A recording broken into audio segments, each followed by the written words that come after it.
Okay then, let's get stuck straight in. We are go, go, go. This is the biggest race we've had at Darley Moor in absolutely years. There are 100 entrants in this third and fourth cat crit race today. So to say I'm bricking it is an understatement, but we are go, go, go, and it's time to go full gas. Today's race was organised by the House Crit Race team. Thank you very much to everybody involved, the BC commissaires as well, all the volunteers. A brilliant event, and we're so grateful for these events being held in Derbyshire. A lot of local businesses have also come on board to provide prizes for preem laps and for overall prizes and serious prizes, those sorts of things. I don't think I'll be getting any of those, but it's good to see nonetheless.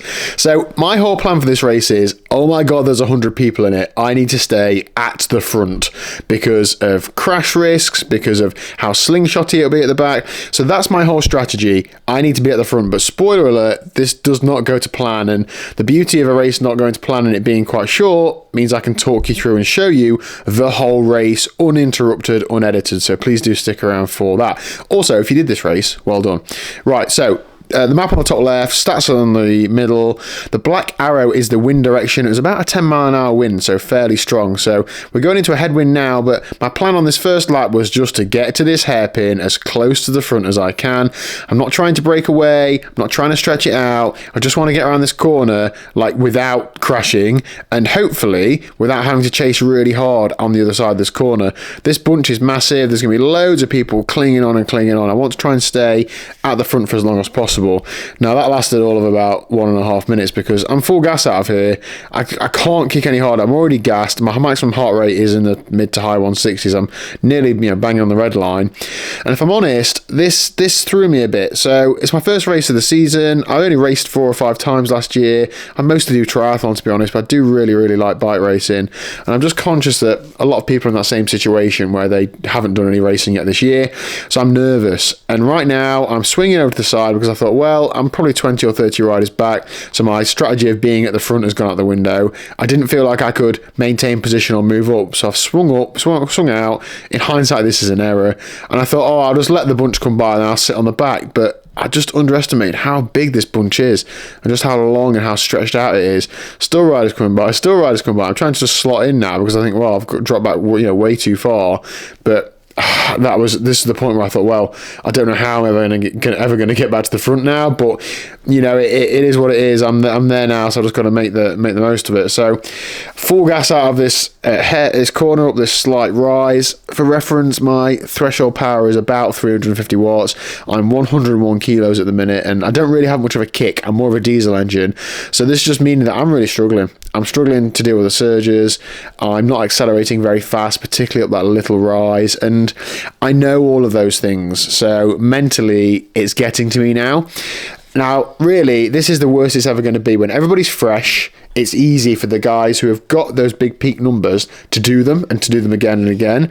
When you're half an hour, 45 minutes into a race, that really gets dampened down, especially in the third and fourth cat where, we're all amateur athletes, we're all, weekend warriors. A lot of people do fade quite hard, which is absolutely fine. I find that I don't fade as much, so I just sort of bank on, right, if I can hang in there in the early stages and not blow myself to pieces, maybe I'll be more relevant later in the race. So we're going into the headwind now, and I'm thinking, well, I'm sitting on the back of this group, so surely I should be able to sit in and have a nice time. You can just see here, people are drifting backwards, not necessarily getting dropped, but it's really stringing out. You can see the people behind me, they're perhaps struggling to get on. So I'm thinking right now, I need to move up. I'm seeing all that happening. I don't want to just go straight out of the back, so I'm going to move up when I can, but there's just that many people. There's just no space. I'm not going to start trying to barge my way through for nothing. So I've made up what space I could, got a little bit further forward, and I was happy that I'm getting a better draft now. I'm doing 200 watts. So that's as good as I could have hoped for. But that's Craig Go Cycling behind me as well. Check out his channel and subscribe to him. He also covers a lot of racing. If this is his first ever third cat race, so baptism of fire indeed. So coming to this hairpin, I'm thinking, well, I do quite like the inside line because that means I've got a bailout option in that I can just run on the grass if if I really think I need to. And because there's that many of us, it's that slow around the hairpin that you can just hold the tight line the whole way around. When it's stretched out, you're taking the apex and making it smoother, whereas here we're doing 13 miles an hour, so it's not actually that fast. But that means I'm carrying less speed, so perhaps those on the outside of the corner are carrying more, and then it's not as difficult to accelerate back up to speed. And then because we're going into quite a strong tailwind here, you're not really getting any drafting benefit. Sure, there's a little bit, but nowhere near as much as there is into a headwind. So you've pretty much got to get yourself up to speed and hope that you can hang on. So 5 minutes in now, I looked down at my bike computer and I think I'd normalised something like 370 watts, so I knew that I need to simmer down a little bit. So I think I'm just clearing my nose, I think I have a drink, I just try and just calm myself down. And I think when I come onto the start-finish straight, which is after the next corner, it's a bit like cross headwind, so you can sit in a little bit, and I'm hoping that that will be the case, and therefore I don't need to empty myself trying to cling on this part. But again, maybe that was a mistake in hindsight and all of that.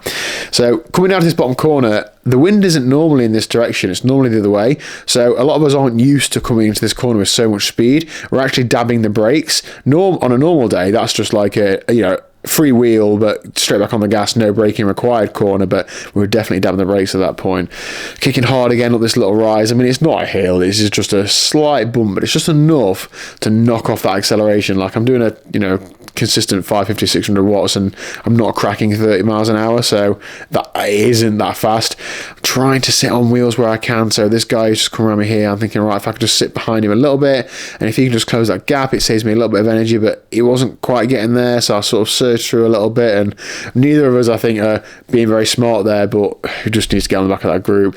I just had in mind that I was hoping when we go left around this corner into the block headwind, it all just swells up again, and then we'll just sit in and have a lovely time. But I don't think that happens. I think the bunch now are, a lot of people are quite motivated, and like me, they might be thinking, right, I'm at the front, so therefore now I'm going to attack or try and stretch it out, and they're all the things I had in mind, but just didn't get a chance to execute. So here, I'm surprised to still be doing so much power, in honesty. I thought I'd have a lot easier time, but again, I'm looking for some places to move up. I know that if I just sit at the back, like all these here, it's just getting strung out, it's so easy for a gap to open, and then that's it, you're dropped from the main bunch. So I'm trying to move up where I can. I find that sitting at 300-ish watts, like, it is okay for me. I can do it for a while, so I know I'm not absolutely gassing myself. But again, I'm now on the back of the bunch, and there's not space to move up. I mean, maybe I could squeeze through on the right, but it's just not worth it, and we will see that in a few laps to come. But so I'm happy that I just sort of get a few places up here. Communication really important during this time. I'm saying to all the people on my left that, I'm on your right. Basically, don't just swing out and put me in the grass, please, because it's muddy and deep at the minute this time of year. So you don't just roll over it, you will go into it and fall off. Outside of the hairpin this time, I actually quite preferred that, so I'm making up a few spaces there, come around the outside. I was thinking, there's not much runoff, and then actually scrub a load of speed off and lose some wheels there, but I'm probably a net equal because I made up some spaces on the way in, and actually held my speed quite well around there, so you can see out of this exit, I'm not losing loads and loads of places, so I'm happy with that. Maybe the people around me at this time aren't as strong and aren't kicking on as much as those further up the field, but I'm recognising the odd rider around me and know that they are strong riders, so that's not the case. I think it was just a better way to take that corner when there is a big field. Still kicking on quite hard now, but I think once we're up to sort of 31, 32 miles an hour, like, people aren't going to go much faster than that, I hope, so you can sort of just temper your effort at that point and just maintain that speed rather than trying to accelerate anymore. People still moving up, which is pretty smart. I perhaps should have considered doing that, but I have in mind that when I move up, I want to move up to like the top 10, not just move up 10 spaces. I'm still feeling nervous. I don't want to sit in the middle of the bunch. I want to be at or near the front or on the back is my normal thought. So another go at this corner here, try and carry a bit more speed around. Again, we're sort of 3 or 4 wide. That was a bit better, but I'm running a bit wide there and just dropping a little bit of distance. It's okay kicking on to 800 watts here a few times, but if you can come out that corner and only have to do 500-600, it's a godsend because it then sets you up for a much stronger next lap. And you see here some riders just coming back through the field. You've got to keep your eyes open for those a lot because you go in sort of 5 mile an hour difference, and if you're looking down at your stem instead of in front of you, you can soon ride into the back of somebody, and that is awkward. But looks like the riders managed to hold on, so good riding. Been in that position before, and I'm in that position in times to come. So sometimes when you're going backwards and you feel like you're working really hard, there's nothing you can do. A little bit of recovery here. I'm just trying to figure out what's happening up in front. I can't even see. I'm that far back, so just completely blind. Just got to keep riding my bike and hope that it gets a bit easier. 10 minutes in, I looked at my bike computer and I still normalized like 350, so it was still pretty hard, but not like crazy hard above what we'd done. Now I am going to blur what happens next on here, because I don't think it's fair for me to post this footage of this person. I think they are okay, but there is essentially a crash, which is, I think somebody just drops his wheel on the grass, or he's nudged onto the grass or something, and this is essentially what ends my race. I mean, I'm not going to whinge about it, because I'd much rather be dropped than be, unfortunate enough to have a crash, but it is what it is. So there's a bit of a tumble there. I sort of, in my head, Peter Sagan it around that person, but in reality I probably just slammed on and sort of just got around. But this was it. This was the end of my race. I went full gas straight away afterwards, but my speed had knocked right off. I thought, right, I'm working into a headwind now, but if the bunch are going, like if they've sat up, if they've heard a crash or something, I could just get straight back on here. And initially I didn't think I'd have any problem. Like, I'm here, probably 30, 40 metres behind the bunch. I thought, oh, surely coming to this hairpin, I'll just brake late, or I'll just not brake, and I'll close that gap and I'll be back on. But this is as close as I ever got.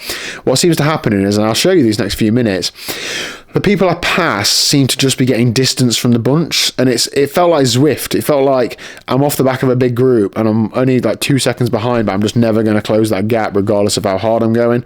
So here I'm kicking on hard out this hairpin, and I sort of think, okay, I'm on now. I'm on this rider here, and there's another rider in front, and then we're attached to the group and we're on. But actually we're not. That rider's just getting distance a little bit. So you think, okay, go around that rider, get on the next rider. I'm on. No, that rider's just getting distance a little bit, and I feel the pain. I'm in the same situation. We're all trying to get on the back of the group, and if anything, we're trying to like ride together now, and like, come on, like if we get a couple of us together, we'll be able to get on the back of this bunch again. So I'm giving it, pretty much everything I've got. I know here that I'm doing 34 miles an hour. Like, surely the bunch isn't going faster than that, but they must have been. So I'm trying to save a little bit of gas, because I know when we kick out of this corner, I need to have that surge to be able to close the gap. And again, I was thinking, well, the bunch is literally there. I'm literally like 20 meters behind, so surely I'm going to come out of this corner, I'm going to try and carry some speed, I'm just going to kick on, and then I'm there, I'm on the bunch. Am I? Who knows? So kick on out the corner. The other rider, great corner in, come around me there for, no more effort, so perfect. And if he's stitched that together for me, brilliant. So we're then kicking hard, I'm doing 600 watts, like, it's hard. But again, the rider in front of him has just, unfortunately let the wheel go. He's pointing out, so there's a rider coming backwards. That was like, well, keep your eyes open.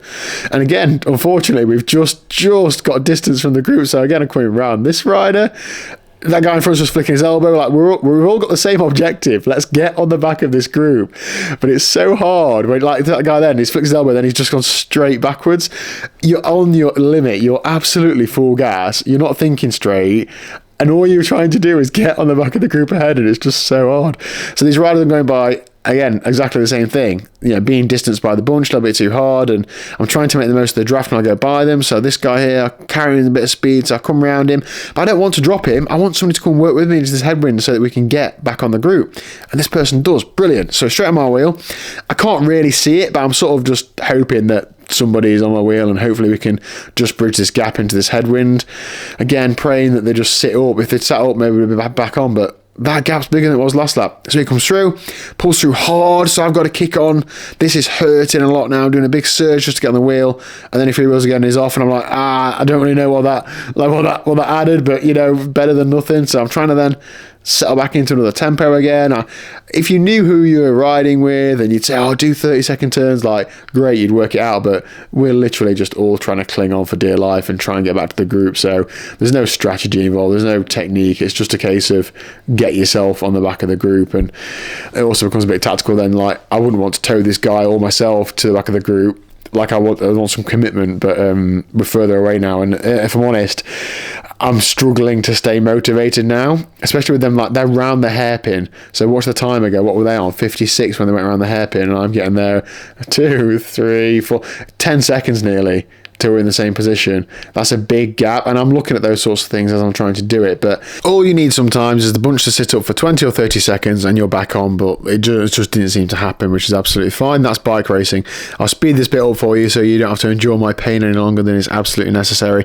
Did a good bit of work with a couple of guys, I'm trying to keep the hope there that it could all sit up, they could drop 10 seconds in a lap and we could be back on. So, trying to keep that flame burning and keep working with other people. I think fair play to everybody who rode all the way through this race if you had been distanced by the main bunch, and absolutely get a good workout from it, get some experience from it, and learn from it and come back another day. But I did just have in mind that I was doing the E123 afterwards as well, and if I flung myself for another 45 minutes, I'm not going to get back to the bunch, and then I'm going to stand even less chance of getting around the next race, which I thought, well, I'm going to try and give a go. So I threw in the towel mentally and physically, did a lap to warm down, and ended it there. But I don't feel bad about it at all. That's bike racing. It happens sometimes. I will be better next time.